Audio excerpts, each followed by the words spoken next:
to you in a few minutes, okay? And you Please. have about 45 minutes, okay? But we have plus 10 minutes for questions, okay? Sounds good. Hello, everyone. Good morning. It's a great pleasure to have Professor Stefano Gogioso from Oxford University. That's okay now? Okay. Stefano is a UK mathematician and computer scientist. He got his PhD in Oxford under the supervision of Bob Cook, developed pictorial ways to talk about quantum particles and their peculiar behavior. He's now a lecturer at the University of Oxford, where he holds advanced courses on quantum computing. His current research focuses on the development of diagrammatic methods for quantum computing and the study of quantum information in space-time. Okay, that's our time. Thank you again, Stefano. Thank you. I shall share my screen.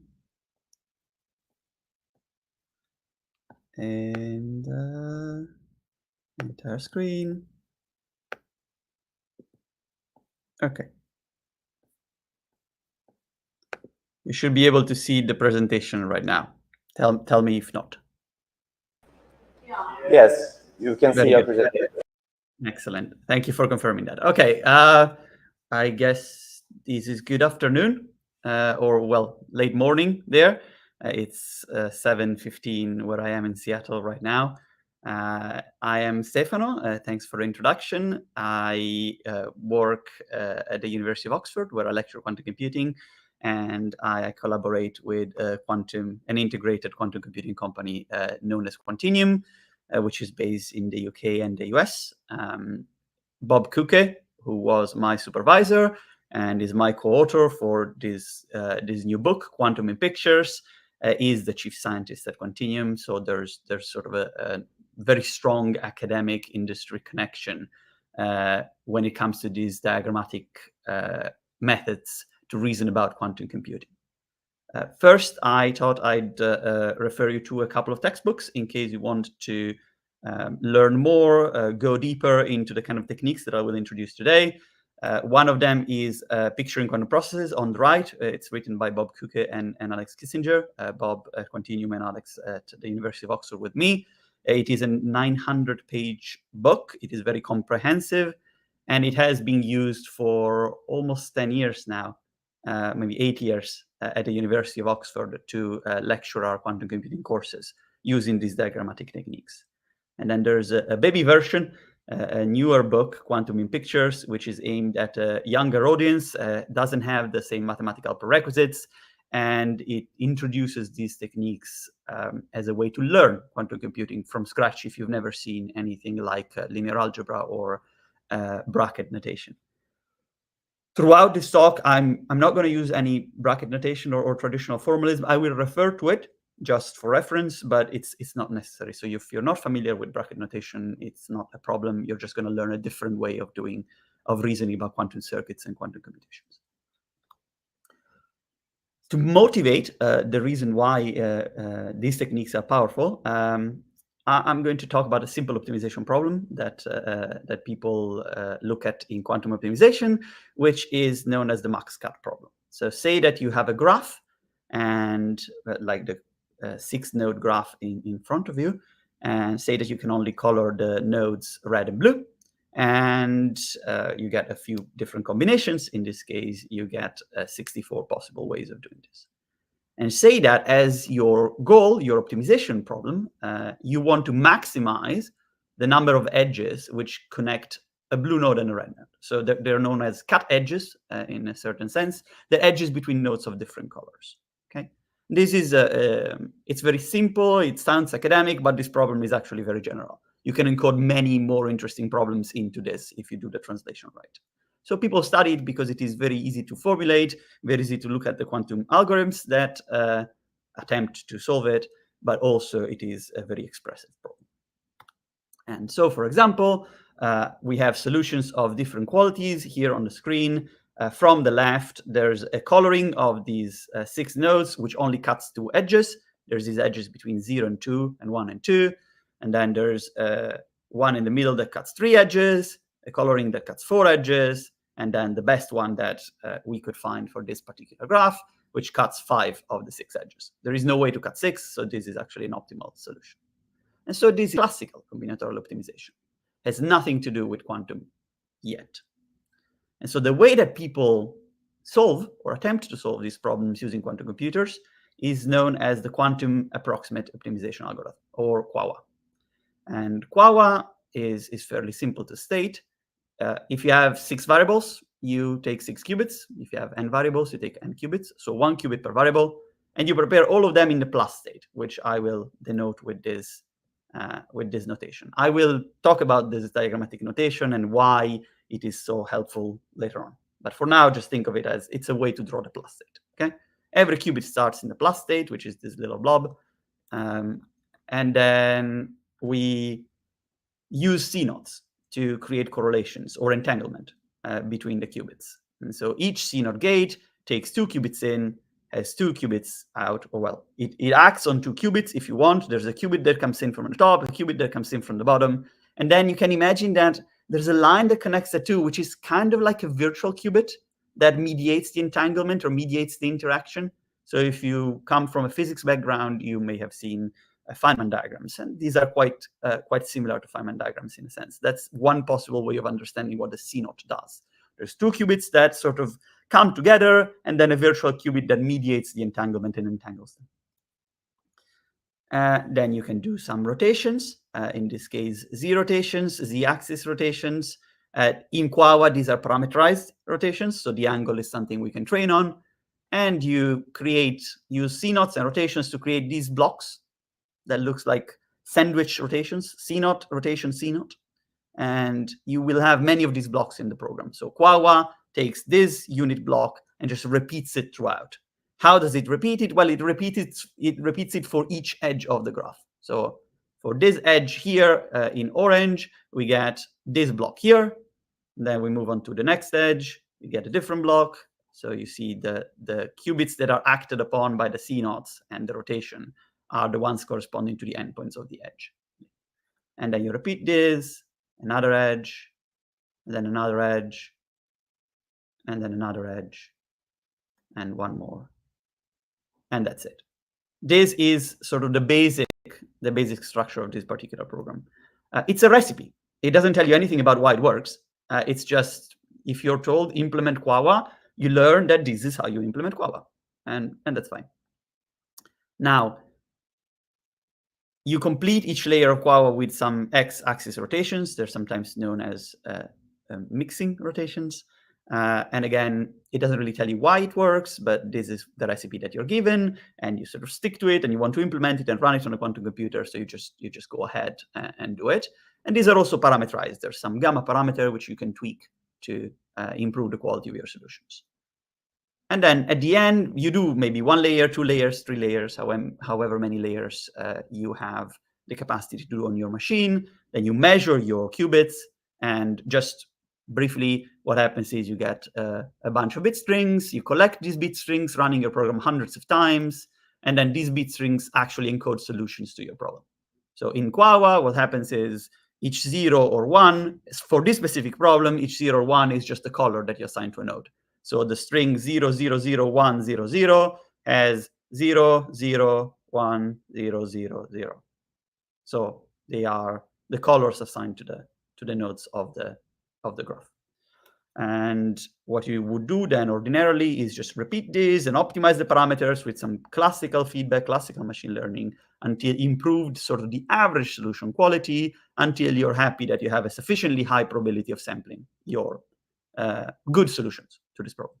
But yeah, great. That's how you do it. But how does it work? Why does it work?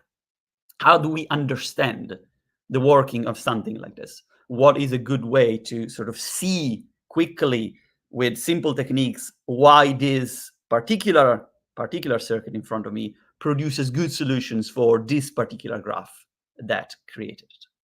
And we have to take a step back and introduce some diagrammatic reasoning techniques. So techniques that will allow us to think about this circuit in a different way and understand its working.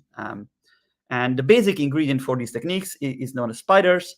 Spiders are really just tensors. They have some qubits coming in, some qubits coming out, and a phase, an angle that indicates something like a generalized rotation, if you will. And there's all possible combinations of in legs, out legs, spiders with no legs, spiders with one leg in, one leg out, you name it. We'll see a few relevant in a few slides. And if you come from a more traditional background, then these are actually tensors. And you can write them in Bra-Ket notation as rank 1 tensors. They are just a bunch of projectors on zeros, projectors on ones, and there's a relative phase between them. And you have the X spiders, exactly the same, but it's in the X basis. So projectors on plus, projectors on minus, and relative phase between them. So this is, if you are familiar with tensor networks, what we will build is effectively tensor networks. And so you have a special case of rotations. What's a rotation? A rotation takes one qubit in, one qubit out, and does something to the qubit. So you can really imagine that reading these circuits left, right, like you would do for a quantum circuit. You have one qubit that flows in through this wire. It gets rotated about the z-axis, for example, and flows out through this wire. So the Z spiders, the green spiders, are Z rotations. These particular ones, by the way, the ones with one leg in, one leg out, are rotations. Other spiders do other things. And the red spiders, with one leg in and one leg out, are X rotations. So the color, but you can use other decorations. You can use a cross for the X spiders. The color indicates the basis in which the spider acts, if you will. And we only need to care about the Z and X basis. Everything else can be constructed from those. And again, if you are familiar with Bra-Ket notation, these are just the Z rotations and X rotations. The X rotation is written in a convenient way using the X basis and the relative phase. But we can do more. We want to start reasoning about these things. And so a very simple rule that we can introduce is how rotations compose. So if we have a Z rotation by alpha followed by a Z rotation by beta, that is the same as a single rotation by alpha plus beta, because they're about the same axis. And now we can imagine that graphically, this is the same as saying that you have these two blobs, these two green blobs of the same color. They touch, they share a leg, and they bloop, they fuse together, and the angles add up. And you can do the same with the red blobs, and that gives you a different equation. And these are two small examples of a rule that will apply again and again, which is known as spider fusion. And this tells you, this particular instance tells you how rotations compose. There's rotations by a zero angle. We typically omit the angle when it's zero, just to make the notation lighter. And if you have a rotation by zero angle, really it does nothing, so you can remove it. And again, if you come from a tensor network community, you can just say that these are two equivalent resolutions of identity. These are two ways of writing the identity matrix, one in the Z basis and one in the X basis. Different kind of spiders. If a rotation is something that takes one qubit in and spits out a qubit, then a state is a recipe to prepare a state of a qubit. So it takes nothing and it gives you a qubit in that state. And so we can denote some of the quantum states, not all of them, special ones, by these spiders that have no legs in and one leg out. So these, we've already seen a special example of this as the plus state. But these states with an angle and one leg coming out are the qubit states along the equator. So starting from plus, rotate by alpha, that's the spider state depicted on top. And analogously, the X spiders are the states along this meridian. So start from zero, rotate about X by alpha, and you obtain this particular state here, which is the one depicted above. And again, if you are familiar with Bra-Ket notation, these are two ways of writing those states. It's just relative phase between 0 and 1. That's the green spider state. Relative phase between plus and minus. That's the red spider state. And a different version of spider fusion now tells you how rotations act on these states, which is a fairly convenient thing. Again, two spiders of the same color touch, bloop, they fuse. You add the angles. That's the rule. And what it tells you is that if you start about alpha away from plus and you apply a Z rotation by beta, what you get is another equatorial state, now at alpha plus beta, an angle of alpha plus beta from plus. And similarly, if you start at an angle of alpha from 0 along this meridian, and you apply a beta rotation about X, you get a state which is alpha plus beta along this meridian. So it's just two different versions of the same rule tell you two different things. And indeed, as a special case, you can try and apply a pi rotation about X, which is the CNOT gate or the X gate, you can apply it to 0, which is this red spider without a phase, and you get 1, the red spider with a pi phase. Or you can apply it to 1, which is the red spider with a pi phase, and pi plus pi is 0. So you get the spider with no phase, which is the 0 state. And so this shows you that just with fusion and adding angles, this tells you that the X gate acts as the logical knot on the computational basis. And the general rule, which is known as spider fusion, is this. If you have two spiders of the same color, necessarily of the same color, however many legs they have, as long as they share at least one leg, then you can fuse them and add the colors, add the phases together. So if you have two green spiders, one with alpha, one with beta as their phases, and they touch, they share at least one leg, then you can fuse them together.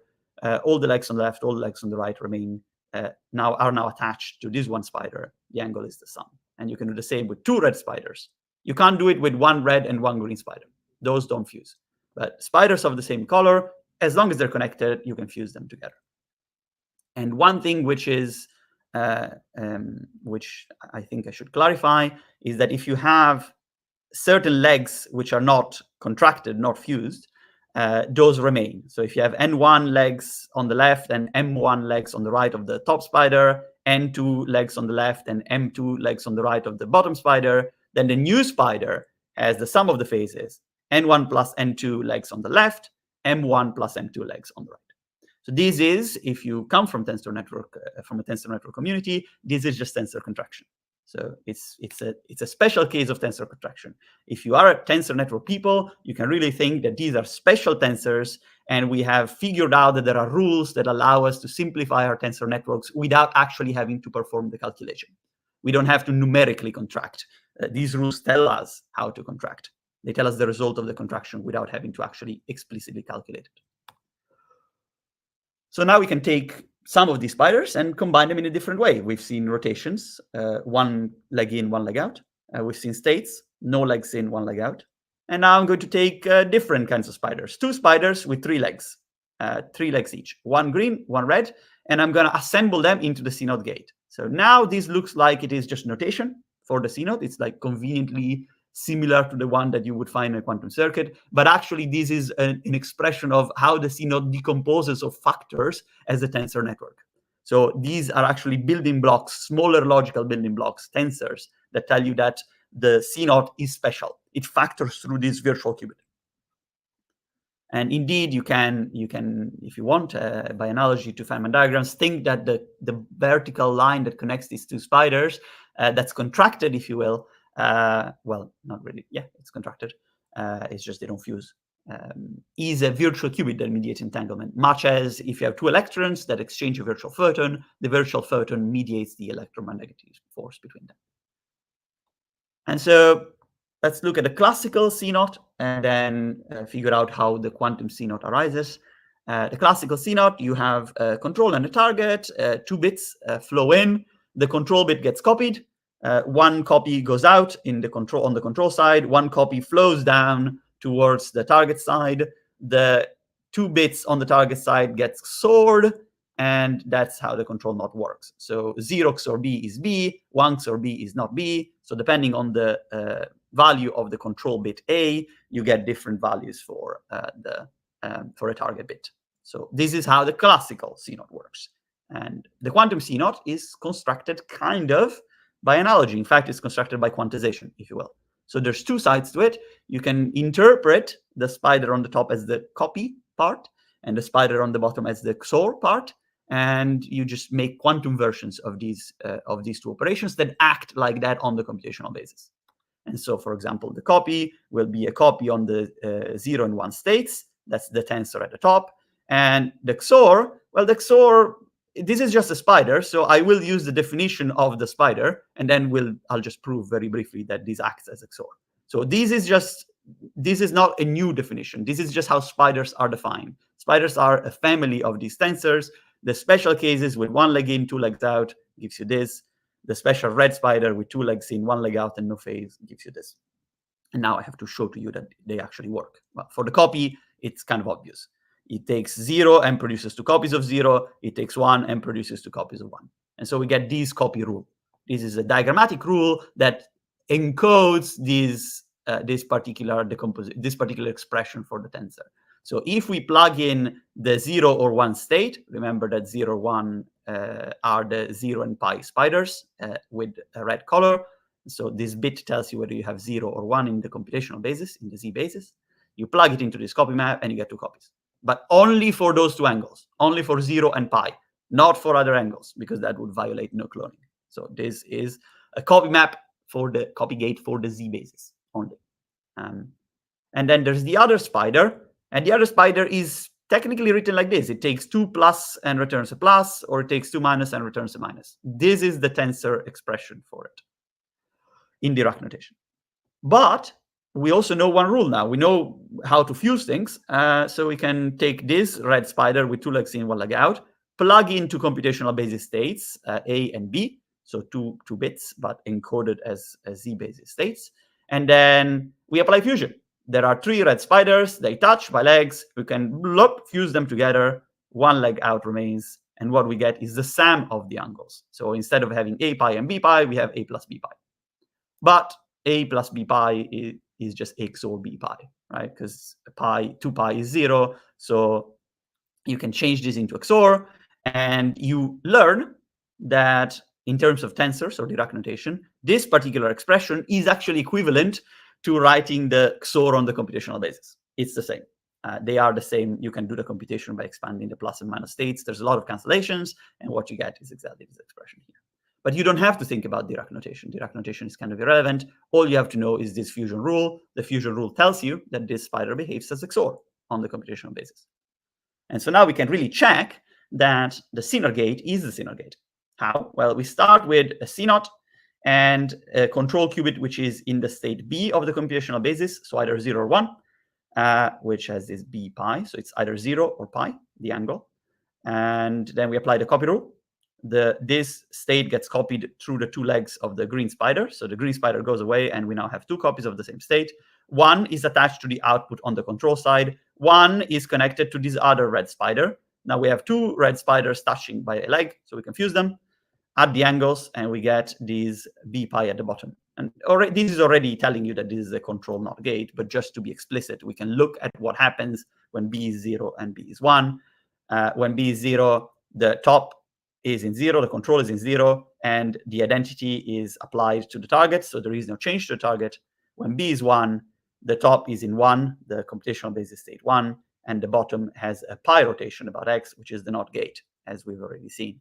So this is truly the CNOT. This is what the CNOT does. It's how we expect it to behave, and we've just, with 2 rules, fusion and copy, we just verified diagrammatically that that's indeed what is happening here. Now, what about situations where we can't fuse or we can't copy anything, such as the situation where spiders of different colors touch?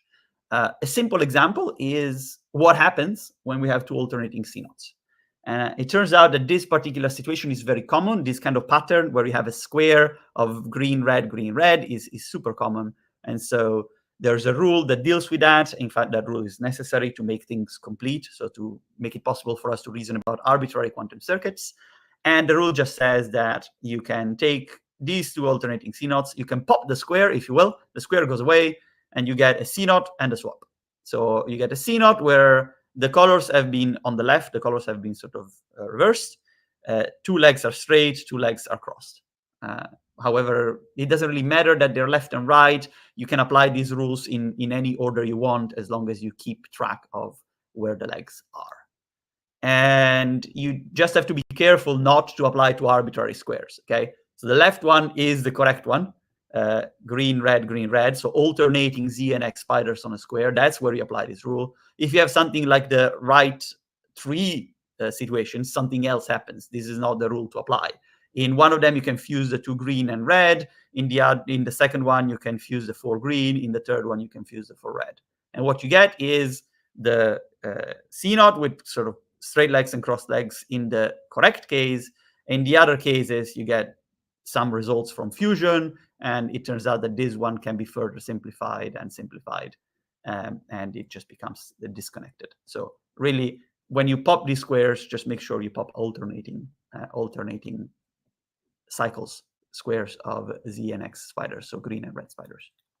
And This is very helpful because it allows us to figure out what happens when we have 3 alternating CNOTs. Now, this might just sound like another example that I came up with, but it's actually one that's used very commonly in quantum computing, because it turns out it's a way to compile the swap gate. So the way we do this is we look at these 3 alternating CNOTs. There are 2 squares that we can pick. We can pick either, it doesn't really matter. Let's pick the right one and apply our square popping rule. So we pop the square and replace the square with a CNOT and a CNOT and a swap. And now these CNOT, 2 CNOTs fuse together and cancel out. I did not actually show this to you, but I can later on. And then you get a swap out of it. And so now you have a swap, and that's a way to compile a swap into, for example, a superconducting architecture. You want to do a swap, you can't really move the qubits themselves. So what you do is you replace it with 3 alternating CNOTs, and that's what you get. So now we have enough. Honestly, we have enough rules to go back to Quawa and try to understand how this algorithm works. And the best way to figure out how something like this, complex, modular, with many pieces works, is look at some of the repeating patterns and try to figure out whether we can simplify them, and whether simplifying them leads us anywhere, makes us understand something new about the algorithm. So we look at this building block, this sort of CNOT, rotation CNOT, this sandwich that we introduced. I said in the beginning, how Quawa works is you build this sort of one of these blocks for each edge. So that's a good place to look. Maybe we can do something to it. And indeed, we stare at it and think that kind of looks like there's some alternating colors. They're not really in a square, but perhaps I can do something about it. Perhaps I can make them in a square and then simplify them. And indeed, the first thing I notice is that the top 2 CNOTs, they touch the side. So that's an interesting insight. If you have 2 CNOTs that share a control, the controls fuse. They are in the same basis, so they're sort of simultaneous in a sense. So diagrammatically, just in terms of a tensor network, I can fuse them and I get a slightly simpler diagram. And now I kind of have a square. It's not exactly in the right shape. It doesn't have one leg coming out of each corner, but I can do something about that. So I can unfuse this rotation down, unfuse part of this spider up, and create a proper square that I can pop. So now I have this spider at the top. It's a copy map. Then I have a square that I can pop in the middle. Then I have this dangling spider at the bottom that keeps the rotation for my phase gadget, the phase for my phase gadget. And now I pop the square. So I apply the square popping rule. You get this. You get a CNOT with a swap. So 2 straight legs, top and left, 2 cross legs, bottom and right. And you still have this dangling phase at the bottom. You still have the bit at the top. And I would just rearrange it a little, really. There is no more rules to apply. We just move the spiders. That would rearrange the tensor network in a pleasing layout. And we get something that looks like this. And so this is known as a phase gadget. It's a different way to write the building block of Quawa, but it has a very convenient property. It clearly shows that both legs, both sides that act on the 2 qubits are in the Z basis. And this is helpful because now everything in the circuit will turn out to be in the Z basis, and perhaps we can simplify it. But before we go to that, just conceptually, what is the difference? What's common and what's different between the CNOTs that we've seen before and the phase gadgets that I've shown you now? So typically, you would have this sort of building block, and it doesn't really tell you much. Yes, it's some kind of interaction between 2 qubits, but it doesn't look like a CNOT. It looks more complicated than a CNOT. It turns out it is very similar to a CNOT, actually, in many ways. There's a qubit coming in at the top. There's a qubit coming at the top, a qubit coming at the bottom, and then there's some kind of interaction between them, mediated by some connection between them. In the case of the CNOT, this is a fixed wire, so it's a fixed strength interaction. You can't tune it in any way. In the case of a phase gadget, there's this little thing in the middle which has a tunable angle. And so what happens is you can tune the strength of your interaction. So by changing this angle, you can make different correlations or anti-correlations or no correlations between the qubits happen. And that is indeed how Quawa will work. So we'll now see that these phase gadgets explain how Quawa works. So let's go back to Quawa. Lots of building blocks, and we can replace them. So every time you see this sandwich pattern with CNOT, rotation CNOT, you look at the left of this equation on the top. It's an equation, so you can replace it with the right-hand side, and you replace it everywhere. There are 6 instances of those, and our circuit now looks like this. That's slightly better. It has a big advantage compared to the previous one. Well, first of all, it is kind of nicer to look at.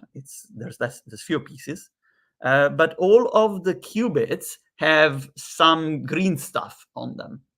Because it's green stuff, because it's green spiders that are connected, we can start fusing them together, sort of industrial scale fusion of spiders.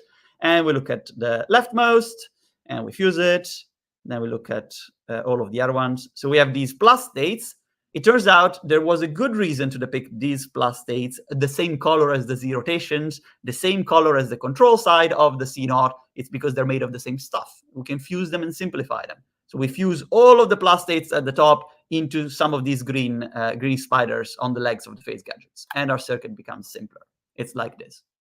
And now we observe that some of these legs, again, have some green spiders that are connected. And so we can fuse those. Same rule. One rule will simplify the entire diagram now. And we fuse. And then we fuse. Fuse. Fuse. Fuse. Fuse more.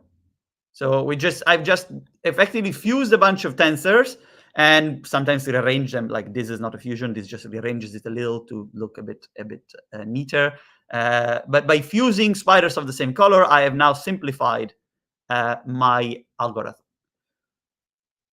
It may not look like I have made it clear yet, but I kind of did. It turns out that now that I've fused everything, I have a bunch of spiders in the same shape as the graph, and each edge of the graph has one of these tunable entanglers, one of these phase gadgets on it. So really what's happening is that Quawa takes a graph and puts some tunable entanglement on each edge of the graph, and by tuning the entanglement, you change the correlations across the endpoints of each edge, and that way you try to maximize the number of correlated or anti-correlated, in this case, anti-correlated endpoints. And so really, in general, not just for this problem, what Quawa does is creating entanglement in the right shape. That's it. That's all it does. It's a circuit designed to create an entangled state which has a shape which matches that of the problem constraints. If you work with Ising problems, those are specified on graphs. So this is actually the picture that you get every single time. The shape of the state is exactly the shape of the graph with one of these tunable entanglers on the edges to alter the correlations. And indeed, if you recall what our optimization goal was, it was to maximize the number of cut edges that connect sort of a blue node to a red node, so the edges across different colors. We want to have a fairly large number of them. And so the way that we do this, the way that Quawa does this for this particular problem, is each edge has this tunable bit, has this angle that we can tune. And if we change this angle, we get a different probability for different outcomes on the two endpoints. So when we then measure, we're going to get patterns of zeros and ones, which are correlated or anti-correlated based on this angle. And indeed, you can check for this very simple example that you go from pi over 2 to minus pi over 2. The probability distribution over an edge goes from 100% correlated, which is very bad for us. We want different colors, not the same color. And it sort of slowly shifts to 50-50 at beta equals 0, and then shifts further to 100, 0. So 0, 100 at beta equal minus pi over 2. So by tweaking the value of this angle in Quawa, the correlation between the two endpoints changes, and we get a different probability distribution for the variables. So we get different probability of getting various solutions to a problem. In this case, you want to try and get anti-correlated bits at the endpoints of the graph. So this is these are the workings of Quawa for this particular problem. But it's a recipe that actually generalizes. Quawa is really just applying square popping to getting the phase gadgets. That's a standard thing. And then fusion to get a state that has an entanglement pattern that matches that of the graph. And that's pretty much the essence of this algorithm. Now for something slightly different, just to conclude, I'm going to introduce another building block, but it's not really a building block per se. It's more of a piece of syntactic sugar. It's a definition. It's made of spiders, but it's handy to carry it around as sort of a Hadamard box that I can recognize. It's a way to help our brain to see the patterns in the circuits. So really, I didn't introduce anything else. Spiders are enough for all of it. But if you take 3 alternating spiders with pi/2 rotations, like red, green, red, so x, z, x, then you can define that pattern to be this Hadamard box. And we get sort of one of these derived boxes that help us reason about things a bit faster. And 2 rules we introduced to deal with the Hadamard. One of them is the observation that the Hadamard is self-inverse. It's a pi rotation about this weird axis. And therefore, if you do it twice, you get the identity, much as a trivial spider. So 2 Hadamards cancel out and you get the identity. And the other thing that characterizes the Hadamard is that it swaps the x and z bases. And so this is captured diagrammatically. So in diagrammatic reasoning, we don't want to do the calculation. We want to have a rule that encapsulates that idea. And the rule is that if you take a green spider and you conjugate all of the qubits using Hadamards, then you've changed the basis of all the qubits and it gives you a red spider. So a z spider becomes an x spider. If you take a red spider and conjugate all of the legs with Hadamards, then you get a green spider. So an x spider becomes a z spider. So that's the way that diagrammatically, without having to look into the tensors, without having to do the calculation, we capture the idea that the Hadamard, we capture the statement, not the idea, the mathematical statement that the Hadamard is a change of basis matrix. And this can be used, for example, to define the CZ gate. The CZ gate typically is defined by a CNOT, so a control X gate, and then you sort of conjugate the target in the with the Hadamard. So you change the basis from X, which is the red spider, to Z, ideally. And indeed, what you can do diagrammatically is you can introduce 2 Hadamards in the middle. That's an identity. So you just put 2 Hadamards. That gives you a red spider surrounded by Hadamards on all of its legs. You can apply the color change rule to turn that spider into green, remove the Hadamards, and you get the control Z gate. So the control Z gate has this form. It is similar to the control X gate. 2 qubits come in, they interact, but now the interaction is not a straight wire. Now the interaction is a Hadamard gate instead. And the 2 qubits are in the same basis. So you can really, typically, I just conceptualize this as the Hadamards flow from the legs into the other legs. So there's 2, on the 2 legs, you have 2 Hadamards, you just flow them through the spider into the 3rd leg. And that's an equivalent way of doing this kind of reasoning. You sort of get used to this. It's like conjugation versus commutation. That's the idea algebraically. And so you get CZs and CXs. They are similar, but the CX has a Z side and an X side. So it has a green side and a red side. In contrast, the CZ gate has 2 Z sides. And because you have 2 Z sides, you can fuse things along both sides. So if you have a lot of CZ gates, they sort of fuse together to form certain patterns. And indeed, that's what MBQC does. This is a scary picture, but I'll build it in a second. And one of the ways to do MBQC is to use what's known as a cluster state. So a cluster state is a bunch of qubits that are entangled according to typically some kind of regular lattice pattern, square lattice pattern, for example. And you really can think of them as a bunch of Hadamards that have, a bunch of CZs that are fused together on the X states. And this gives you a very large many qubit state. In this case, what is it? It's 7 by 4. It's 28 qubits. It's a 28 qubit cluster state that you see here. Each vertical leg is going to be a qubit. I've arranged it so that time goes vertically here because it was too hard to do it in the usual circuit direction, and space goes horizontally. So you take this cluster state, this picture of the cluster state, and you want to do MBQC on it. So you want to find ways, just by measuring the qubits, these 28 vertical lines that contain the state of the 28 qubits.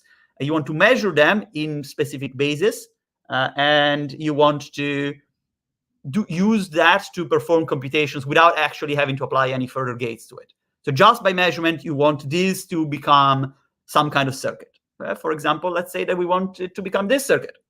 We want it to become one of those phase gadgets that we've seen before applied to the plus state. So we want to get this circuit out of this giant cluster state, just by measurement. So how do we do it? Well, measurements are kind of the opposite of states in a sense.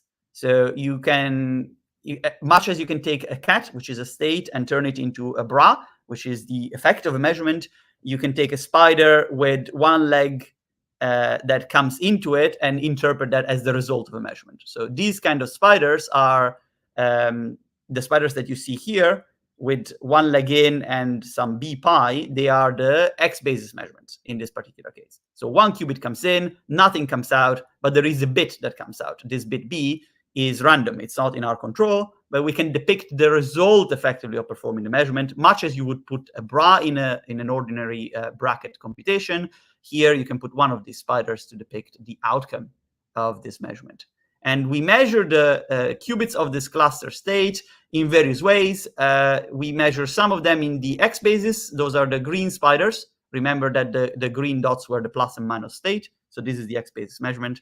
We measure some of them in the z basis. Those are these red blobs. So again, the cluster state was at the bottom. Qubit comes in, gets measured, and there's nothing that comes out but these bits. There are many bits in this particular picture, of course, because this is a very big state. But the colors are the important part. And now we can use diagrammatic reasoning, so fusion and copy, just the rules that we've seen so far, to simplify this picture and show that this yields our desired computation, which is going to be quite fun. So what are the basic bits? Well, when I take one of the qubits in this cluster state, so there's a qubit, it's entangled to 4 of its neighbors via these Hadamards, and I measure it in the x basis. So this blob, one qubit comes in, nothing comes out, I get a bit b. The diagrammatic equivalent is just we fuse them and we get some entanglement between the neighbors. So this qubit doesn't exist anymore, but now the measurement has turned into some kind of entanglement between the 4 neighbors, and there's either a 0 phase or a pi phase in this entanglement. If instead we measure in the z basis, so we apply one of these red spiders, so the 0 or 1 bra, if you will, then we can apply the copy rule. So we have one of these 0 or pi red spiders. We have a green spider with many legs coming out of it. We can copy the red spider through the green spider, and we get 4 copies, 4 little copies, and the green spider itself is removed. So if we measure in the x basis, entanglement remains between the neighbors. If we measure in the z basis, the entanglement between the neighbors is broken. And in a sense, the qubit is removed from the cluster state. And then we can apply color change. We can flow these red spiders through the Hadamards, change their color, and turn them into green spiders. So these are plus and minus states, really. And now we can do this on the entire network. I will take the positive branch. So I'll take the branch where all of the measurements yield the desired outcome. There's no error to correct. If there's an error to correct, you have to do sort of flow it through and correct it later in the computation. And so I have a lot of plus outcomes. Those are the green spiders. A lot of 0 outcomes. Those are the red blobs. And I have these weird measurement, which was in a rotated basis. And this is the one that will give me the phase. So this is in a rotated basis on the XY plane. And now I do a lot of fusions, and all of those green blobs disappear. And now I have a simpler state where I only have these dangling red blobs. And in particular, look at this. All of the entanglers are phaseless, except for this one at the bottom, which gains a phase of alpha. This will turn into our rotation later on. And now I have the Z measurements. Those will carve the cluster state. They will remove qubits from the lattice, and they will create the connections that we want in the correct shape, if you will. And so we copy them through and remove them and fuse them. So all of these on the left, 1, 2, 3, 4, 5 red blobs get copied through. We get these green blobs, fuse them, and they go away. Then I take the ones in the middle, the ones on the right, the 5 on the right. They're again red, 1, 2, 3, 4, 5, copy them through, get green blobs, fuse, remove. And that's carved. Now I take the 2 in the middle, copy through, change color, fuse with their neighbors, and I remove the ones in the middle. And now this is starting to resemble the computation that I wanted, but there's a lot of Hadamards and weird blobs floating around. First things first, I can remove some of those Hadamards. So I can use color change to remove the Hadamards from the sides of all of these spiders. So here I have a green spider, 2 Hadamards on the side, it will become a red spider. Green spider, 2 Hadamards on the side, it will become a red spider. And so I get something like this. And now I have 3 Hadamards in the middle here, and I can simplify them because 2 of them cancel out. So I'm left with a single Hadamard. And now I have all of these red blobs that they have 1 leg in, 1 leg out. They have only 2 legs, no phase. So these are 0 rotations. They're the identity. I can remove them. And now this is kind of nicer. It is almost what I wanted, except I wanted some CNOTs, and what I have is some C's and Hadamards, but really I can look at the spiders here at the bottom, which are surrounded by 3 Hadamards. I can change their color, and that gives me the desired computation. So by just carving, I have obtained the right state. This is just diagrammatic reasoning. I started, just to give you the full picture, I started with this big thing. I looked at the case where there's no error, just to avoid having to correct things. There are many possible error patterns in this, but with flow, you can handle all of them. And then I fused, and then I copied, then I fused, copied and fused, copied and fused, change color, remove some Hadamard, remove some empty rotations, change color again. That's my computation. And that was a 28-qubit cluster state. It's just a few steps of diagrammatic reasoning, and voila, you get the state that you wanted. And I think I am right on time. That's about 45 minutes. So I will stop here. I'll take questions for the next 10 minutes. And if you want, I have a couple more examples. If you're interested, I have Bernstein-Vazirani or teleportation in the appendix. But thank you for your time. I hope this was instructive. I hope you saw a new way of reasoning about quantum computation. Again, this is work that's been carried out originally at the University of Oxford and by people at Quantinium. They use it in their ticket compiler. So this has a lot of quantum circuit simplification optimization applications in practice. It is actually a very effective way to do so. If you want to learn more, there's a simple textbook, an introductory textbook, a very short one. You can read it in a day or an afternoon, which is Quantum in Pictures by Bob Kuke and myself. And there is the textbook that's being used at Oxford for a few years now, which is called Picturing Quantum Processes, which is a comprehensive 900-page book. I heavily recommend both. And that's it. Thank you. Thank you very much for having me. Hello.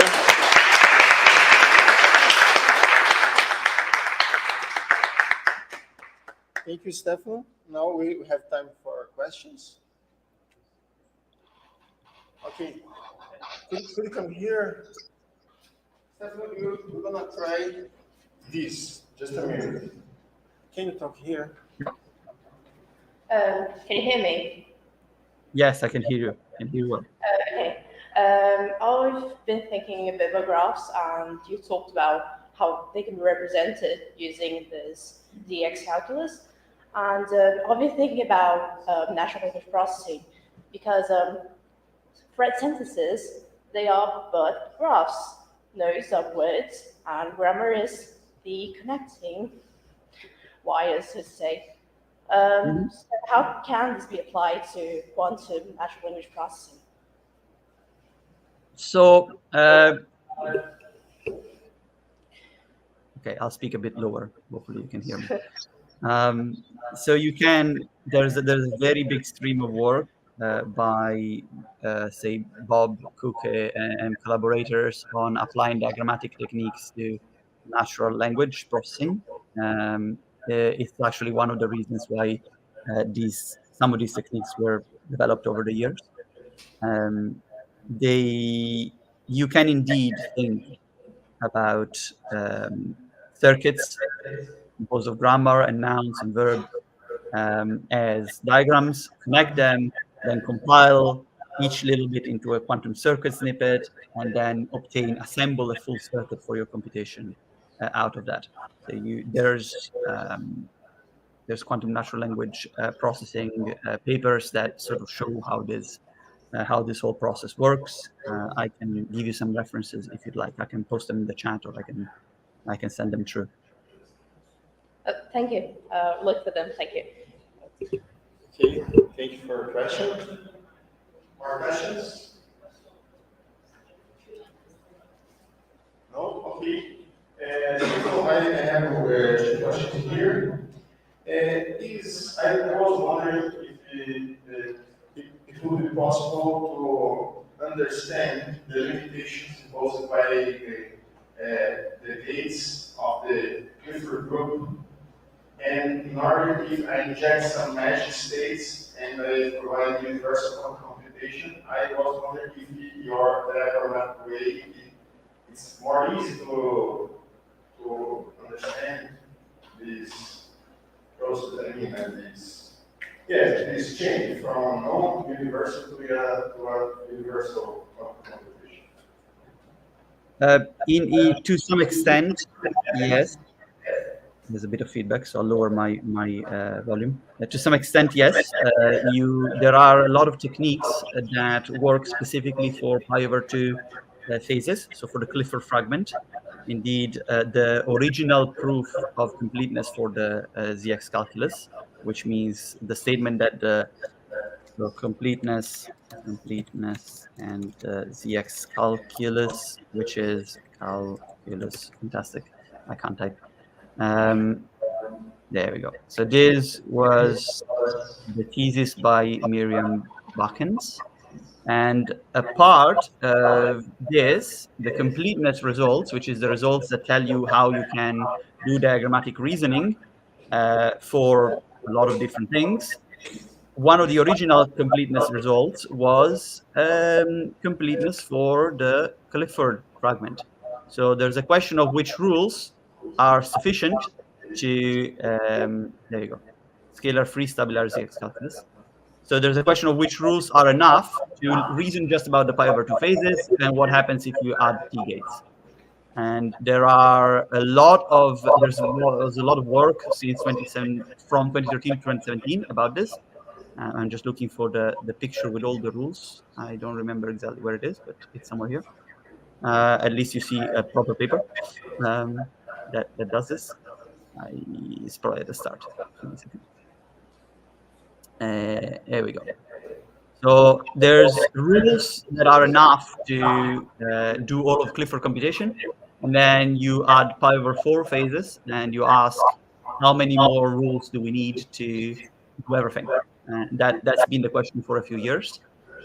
If you're interested just in the Clifford fragment, it's actually fairly simple. These are all the rules you need, and that's it. You can do all of Clifford computation this way. In fact, there's some simplification. Wow, that is a bit scary. There's some simplification techniques that can be applied specifically to Clifford, to the Clifford fragment, that benefit from ZX calculus. So you can heavily simplify, for example, the Clifford side of things in a quantum circuit just by using ZX calculus. There's a few papers that I can perhaps recommend on this. Okay, thank you for your answer.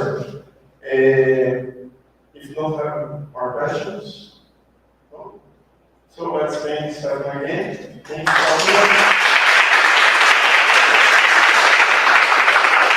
It was a very interesting talk. Hope to see you next opportunity. Bye. Of course. Thank you. Goodbye.